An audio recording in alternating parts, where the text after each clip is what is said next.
Welcome into the Santana Wait Mall a minute. Show. Hold up. More pizza, less dough. Pizzanos has an amazing special.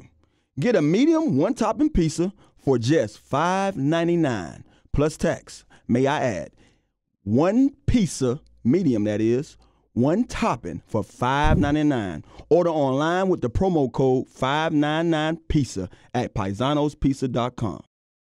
Can I start the show now? Yes, you may. Here we go.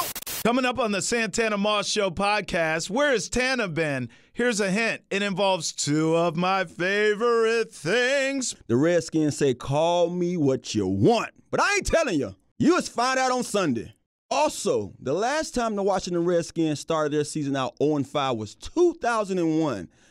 I wonder what that 0-1 team did to get out of this mess. I still had hair in 01. Pick 'em. Who won, Travis or Tana?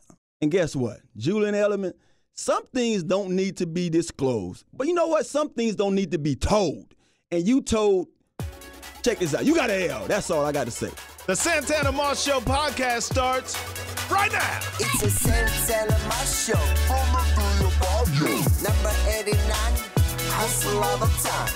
Travis on the right, hot mic on the left. Come on. Every single week, it's a lyrical fact. Santana Moss Show podcast in the house. Travis Thomas, Tana Moss. Man, I wish I could rap. I would have kept going for like 20 minutes. You and me both, buddy. You and me both. You'd have my ad libs at least. I wish I was a little bit taller. I wish I was a baller. See, that's showing our age right there, Tana. That's showing our age. What's up, man? You know, nowadays it's hib it, hub it, hib it, hib it, tub it, tib it, hib it, tub it. You gotta have ad libs. You ain't got no ad libs. What up, boy? You ain't lying, man. Back in our day, look, we sound old as hell. Back in our day, you had to have bars. Now you just have sound effects. Gotta be able to shoot them up, bang, bang. Shout outs to the new rappers, though. I do. Look, I'm a hip hop fan, as you know. We talk about it on the show all the time.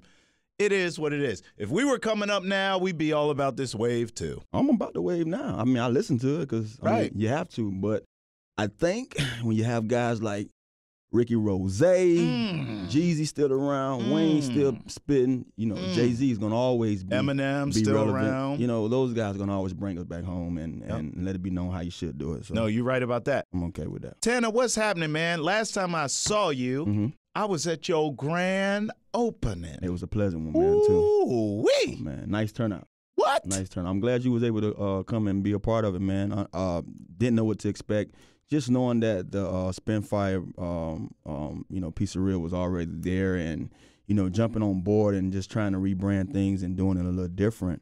Didn't know what to expect, as far as people coming back out and just trying to see what was going to, be of the spot. And it was a great turnout, So I want to thank everybody who came out. I said it a million times that day, but, for the ones that's listening, I want to thank them for coming out and supporting your boy. That's one of the things I do. I'm always there to, be a part of what's going on in my community, in my backyard, and to see that come back, to see it, And I was standing there with, I believe, the chief of Loudoun County, and he's a guy that he goes way back because I remember being a kid and watching him on, Cocaine Cowboys, the story about, those days in Miami when they was breaking down all the drugs that was coming in.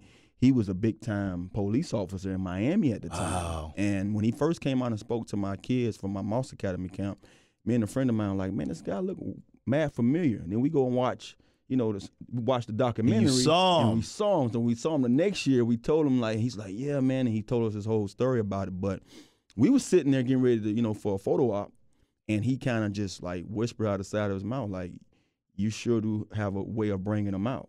And I'm like, yeah, man, you're right. He was like, no, I'm pleased to be here, but this is only right because you do so much for this community. So I want to congratulate you. So, I'm just blessed, man, to have the people that support me and the people that basically put on stuff like that for me. My staff and everybody behind the scenes that don't get enough recognition for it. So it was a great, debut. It was a great ribbon cutting ceremony, and I'm looking forward to many more of those opportunities because hopefully we have some more to think about in the future, franchise-wise. I mean, this guy was getting pulled in every direction you've ever seen in life. So I was like, look, man, I'm here. I'm showing support. I brought the family out. I got to get out of here. And, in fact, I remember Tana being like, hey, man, don't leave yet. I got you hooked up with some pizza. Yeah. I said, nah, I got to roll, man. I just came to show love, man. And it was dope, and I'm proud of you. And continued success for sure, man. I always say on this show, I'm just glad I'm on your squadron. For That's all I'm saying. Now, here's the deal. I'd rather be on Tana's team than the Redskin team right now. Tana, here we go again. I mean, now they got their ass beat by the Giants. Congratulations. I told you that was going to go I know. You jumped back on the bandwagon. I know. Congrats. Now we get Mr. Brady and company. Yeah, it doesn't get better. And all week. Or easier. All week, in fact, it gets impossible. But all week, we're hearing this last-second quarterback decision. I want to ask you this. If all things are equal and everyone's healthy, who do you want to start against the Patriots? Would it be Case Keenum? Would it be Colt McCoy? Or do you, at this point, are you just like, play the rook? If I think all three guys are healthy. You got Case healthier. All things being equal. He's not going to probably be 100% because he's dealing with that foot. That was the whole reason of him getting out the game or them taking him out the game last week. So whatever health, he has available, 75%. If he's healthy enough to go, and then you have a healthier Colt and you have a healthy Haskins, you go with Haskins. Yes. You go with Haskins. I agree, Tana. I look at it like this. Don't bring the kid in for a situation that he wasn't prepared for, and then now you have a whole week to prepare him. Thank you. Yes, I understand it's the Patriots, and we understand they are world beaters, and they have showed you time and time again that they will make you look like you don't even belong on the same field with them. But you go with the kid for the simple fact you gave him a chance to get out there, and he left with a bad taste in his mouth. What he showed us throughout the preseasons is that every game from that first preseason game, he gotten better. So allow him to grow now. This team has already showed you. Now, I don't think it's over. By no way, I don't think this season is over. I don't think you just say, okay, let's just play him and whatever happens, happen. No, you still have something to play for. And every week you're going to have an opportunity to go out there and have something to play for. So due to the fact that you allowed him to get in there, and I understand coach's love for Colt. If Colt's healthier, then allow him to get even more healthier. You know what I mean? Allow him to really get another week or two behind his belt and say, now you're the backup, because we done went out here and did this thing with Case, and we was able to see that it's nothing going to get better, or he's not going to give us the chance that we did. Right. Now, if you want to look back at things and say, you can't blame this, where they at on Case either. I say until that Monday night, mayhem, Bears. all that embarrassment that went down Monday night, he played okay. He had some great stats. He was putting up great numbers. And he had this kid in Terry McLaurin that was going out there making play after play after play. Who didn't play the next week. And then the next week he throws a pick in the first drive of the game. Right. The first 3 plays. Yeah.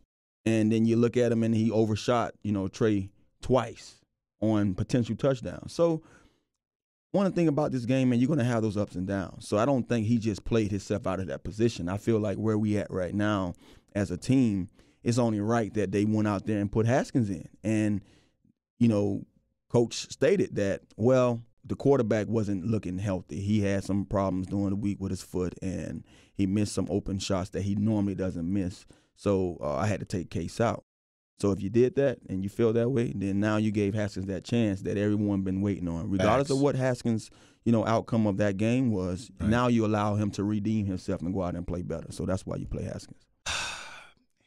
Yeah, I agree with you, but I'm a little ticked off at how this coach has handled this the week leading up to the game. To me, most of your best head coaches in this league will make a decision and go with it. Hey, we're going with blank. Here's why, right? When I hear Jay Gruden out of his mouth, Tana, say, right now we don't have a plan at quarterback. What? You're the head coach of the team?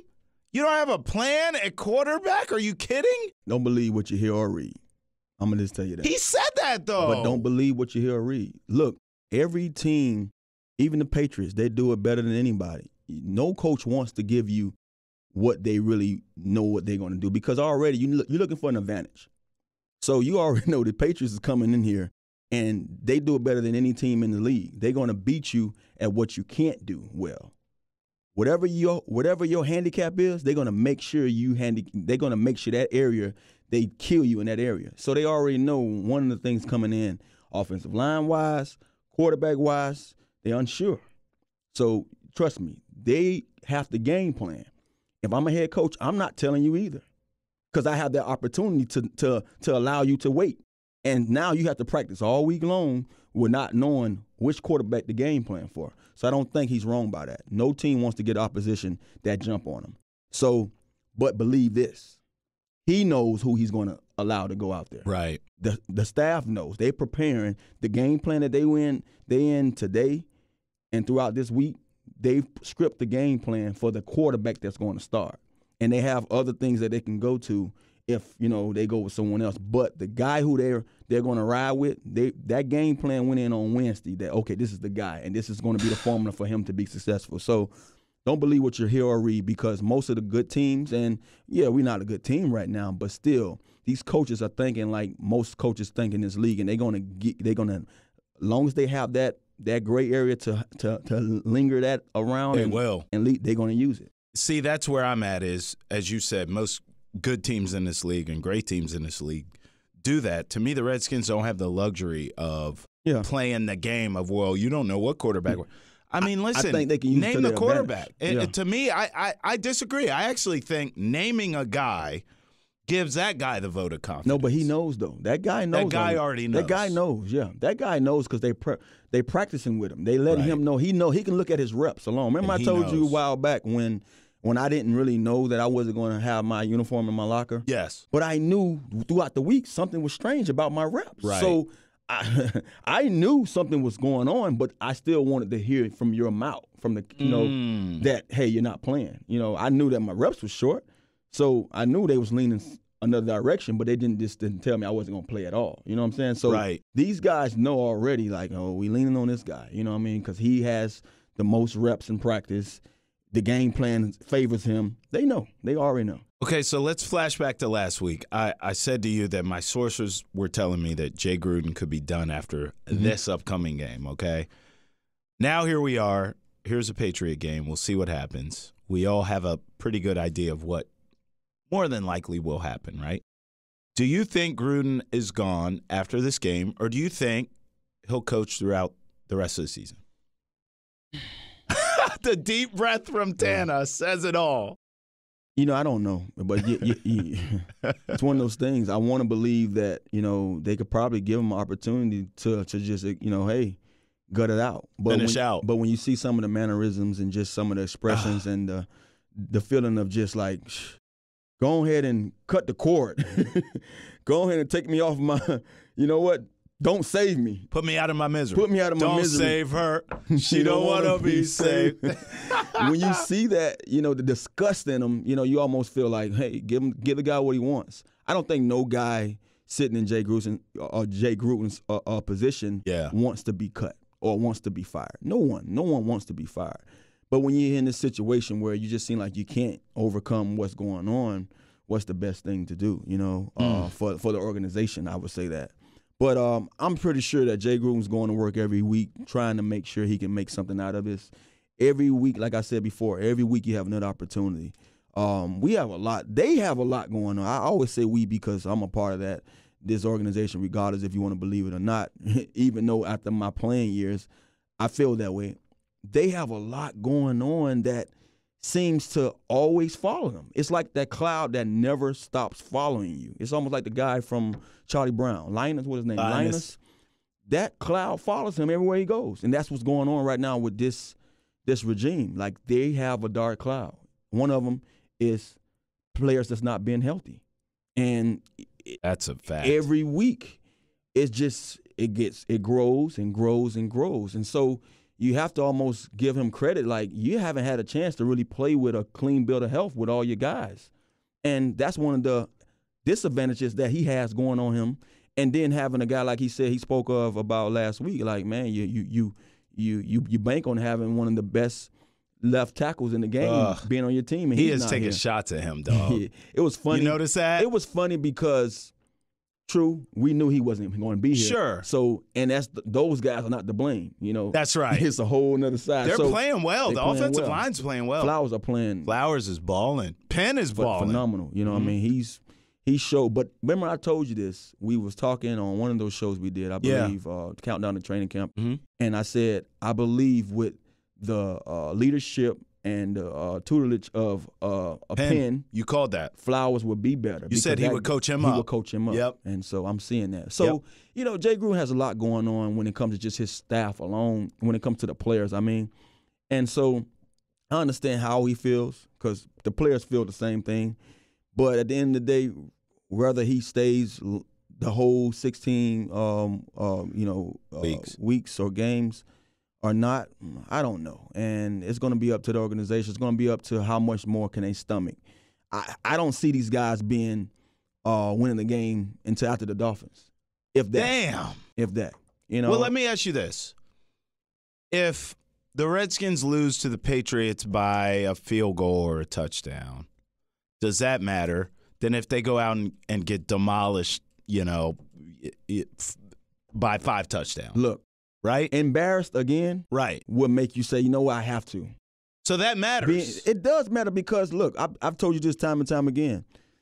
I'm okay with losing when I see that it went down to the end. We fought to the end. You know, guess what? We didn't just give up. Right. But when I see games like the Chicago Bears game, games like when they played Dallas, when I got see beat down by the Giants. When I see like the Giants game, like when you don't have no fights, regardless of, we had the same amount of turnover. At one point, we was leading when they turned the ball four times, and we only turned the ball at that point of time. It was once, once or twice, and we still had no points to show for it. So when you're getting embarrassed, then that's almost on the coaches because your players are not putting the effort that they should be putting out there. And I say it's on the coaches because, the coaches can't make them play, but the coaches can sit their ass down. Yeah. So, therefore, if he's not going to play, then sit him down and put somebody else in there who's going to play. And they need to be prepared to play. So, that's when you say, if you're embarrassed this weekend, which everyone's riding on that, they're banking on that, it. then they might cut the cord. But if you go out there and fight, like I expect you to fight, I'm expecting these guys to go fight. Screw that no one's going to be in the stands. Screw that everybody that's going to be in the stands is going to have on Patriots jerseys. Yeah.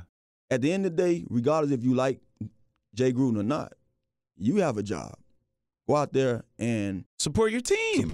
Not just your team. Go out there and play for that name on your back and that guy up in the sky who gave you this privilege. And that's how I look at it. That's my prayer every week. From Pop Warner, high school, college, pros, I'm not playing, I still have that same prayer. Let me represent this name well. Let me give thanks back to the man who gave me this opportunity. That's all you can do. And at the end of the day, whatever's left, leave it on the field. Leave that field with nothing left. And you should have a better outcome. So that's how I look at it. And that's how those guys should look at every opportunity to go out there and play. Damn, OG, you realize the game misses you, dog. Not just football, bro. Like, sports needs more people it don't like miss me. you, It probably bro. miss my mindset. The mindset. I've done a lot, and I don't get, the proper respect for stuff that I've done. You don't. This area do. They give me that respect. They do. They give me that love, They do. so I appreciate them. But the game don't miss me. It miss guys like me. Yeah. You know what I mean? And those guys taught me. And before those guys, my parents and the people who instilled in me put this in me. So that's why I've always respected the game and respect anything. Everything you do in life, it's a game. This life we live in, it's a game. It's what side of the game you want to be on. You know That's what I mean? fact. I want to win, regardless of what you look at as winning. All right, 305. The last time the Skins were 0-5, listen to this. It was 2001. Marty Schottenheimer was a coach. Tony Banks was QB. Stephen Davis, a running back. Rod Gardner. Champ Bailey, LeVar Arrington, Fred Smoot, Dan Wilkinson, Darrell Green's second to last season. You were also drafted this season. Now, Tana, that team, they won 5 straight after going 0-5. I really don't see that for this team, but you never know. You never know. Let me ask you this. Coming into the league, I remember you telling a story on this podcast several times about wanting to be a Redskin. What was the overall thought of the Redskins between you and your peers? Other guys coming out in that draft, other guys at the U that went on to play in the league. Did they feel like the Redskins were dysfunctional? Did they think, man, what a great, franchise with history? What was sort of the brand of the Redskins at that time? You know what? I can't think back, but I can tell you they didn't have any. They didn't have the feeling that they have now. No issues. No issues, because you got to think about it. On paper alone, that team was a Super Bowl team. You look at it. If you just think about, you can put some names out there. Besides Tony Banks, and no offense to him, because quarterback wise, Stephen Davis, Rod Gardner, Arrington, Fred Smoot, man, Champ Bailey, Big Daddy Wilkinson, Darryl Green. Yep. Those guys give you a chance to go out there and win a lot of games, and it makes sense to me that they was able to, get out of that rut and just say, hey, let's go out here and grind these games out. That team in 2001 also had a chance to make it to the playoffs. They were 6-6 at one point and lost 2 games, I believe, in a row that knocked them out, and they still finished that season at 8-8. Right. So that's why I always say it's never over. You still have a fighting chance. I was too young to even know what any team in this league had going on. The only reason why I spoke highly of these guys, because leading into that draft, that's the only media I spoke to. Washington Post, all the radio outlets up here. When I was getting calls about draft day, it was all from Washington, because they knew that Dan Snyder was high on me, and we didn't know until draft day that Schottenheimer was going to pick Rod Gardner in front of me. And that was, that what made Dan Snyder come after me every year until the year I ended up getting here. So they had they didn't have the feeling that they have going on now. And it's hard to see these guys in the state that they're in as an organization, because you are part of that. Your history is going to always be here. And to see these guys now to the point to where people's not showing up, they 0-4, potentially finna be 0-5. Could be on something more. You want them to have something better, and you want them to do better. Tana, the player and teammates and other guys around the country, because one thing I know, you were friends with a lot of these All-Americans. If you were drafted now, 2019, 2020, how would you feel about this franchise? So if I'm a guy coming out of college and you asking me about teams I would want to go to, this was one of the teams I would scratch off the list. Yeah. Like, please. Now. That's like almost back in those days when we said when you get traded to the Raiders, you're getting traded to go put to death. You know what I mean? That's crazy. And the Browns, I'm sure, too. The Browns and all. And trust me, with the things that the Raiders are doing now, you can see this team coming back and probably having a little more. But where we at as an organization, I'm pretty sure there's a lot of, and that's another reason that makes me believe that there's a lot of coaches that probably don't want to coach here either. They don't want to have to deal with all that. That's why I say whatever you do when it comes to however you handle this down the road, whether you're gonna, we already know that regardless of if he gets fired sooner or later, Jay Groot won't be here next year. He said that before the season even started. So when you do that, are you going to go back and say, let's patch this, or let's get new tires? You need new tires. You need, screw that. You need 4 new tires. All the alignment, tires. I need some rims. You need everything. All of it. You don't just patch this. This situation has been occurring, time and time. From the years I played. You're right. So you have to get 4 new tires. And when I say that, I mean you cleaning house. You cleaning there. And look, trust me, I'm not the guy to want to see anybody go. I love my job, and I want everybody to have a job. But when it comes to an organization, when it comes to a business, you have to find the best that's going to make your business run. And you can't think you're going to just get rid of a head coach and bring a new one in here and give him the things that old head coach had. No doubt about it. Well said. 4 new tires. Don't patch it. I like that analogy. All right, Tana, let's do previews for this week, all the predictions for this game. Last week, So you got me. Tana went 7-7. I went 8-6. Here we go. Cardinals at Bengals. I like Kyler Murray. I'm going Cardinals on the road. Bengals win. Ooh, okay. We disagree on that one right out of the gate. Bills at Titans. I'm going Titans. Buffalo. Bears at Raiders. You're going Raiders. I already know. I don't think so. I think Chase Daniel's going to be the guy there. I'm going Raiders. I'm going Chicago. What? Been on the Raiders all year. I'm going Raiders at home. Tampa, New Orleans. New Orleans. Same. Minnesota Giants at Giants. I'm going Kirk here. He'll win these games. He won't win the ones that count. I'm going to go Kirk, too, because I know they're going to run the ball well. So, Minnesota. So we agree on that one. Jets. Philadelphia. At Philly, yeah, same. Yeah. I'm going Philly, but I think Jets will cover. That's like a 2-touchdown spread. That's insane. Sam Darnold's back. Ravens at Steelers. Baltimore. It can go anyway, but I'm going to go Baltimore. Right. So check this out. I'm gonna go the out Ravens. on a limb, The Ravens are better than what they showed last week. So yeah. don't get caught up in that. I I mean, the defense looked like they weren't even there. I'm going Pittsburgh at home. Okay. Reluctantly. New England. Patriots yep. Jacksonville at Carolina. Patriots at Jacksonville at Carolina. Where my damn mustache at, man? You going Minshew? I'm going Minshew, baby. I keep betting against Carolina, so this week I'm not going to do And you it. know what's I'm crazy? going Carolina. Man? Carolina could easily win this one. And they home. That kid been playing pretty well too, man, the quarterback. So I'm going Carolina. Falcons at Houston. Houston. I was ready to say, why are you thinking so hard? Denver at Chargers. Chargers. Yep. Green Bay at Dallas. Jerry's World. That should be the Sunday night. Dallas going to win it. Know why? Why? Green Bay can't stop the run. Zeke going to eat, huh? And they can't run. Right. Dallas win. Dallas wins. Indy at Kansas City. Sunday nighter. Kansas City. Do they think Andrew Luck's playing? Why is that the Sunday nighter? I think that Green Bay Dallas should be the Sunday nighter. It was predetermined, I guess. You're going KC, right? Yep. Monday nighter, good one for once. Cleveland at San Fran. San Fran. I could see Cleveland winning that game. I'm going to go San Fran at home. But you got your crystal ball in front of you. You can see things that I can't see. Here's something you don't want to see.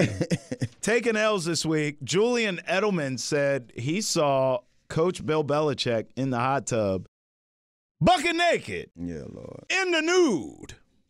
First of all, you don't share that with nobody.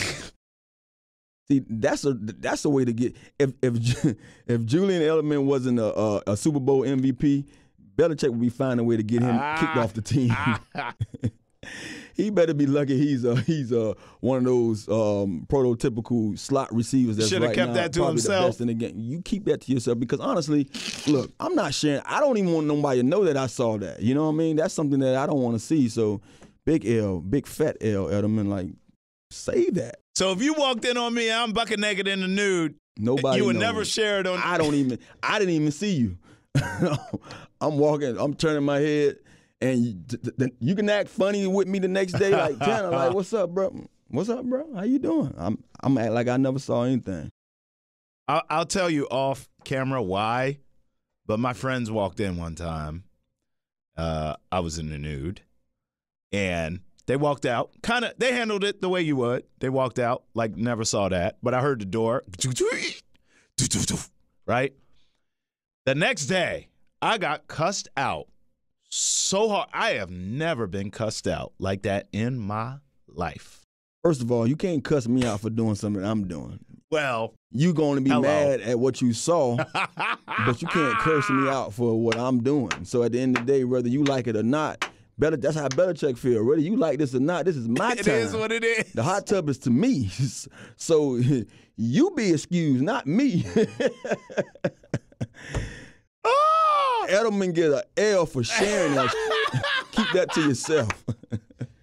I think that's a good way to end the show. Santana my Show God. podcast. It's a wrap. We will be fully clothed next week as well. Keep it to yourself. It's a Santana Show. Number 89, hustle all the time.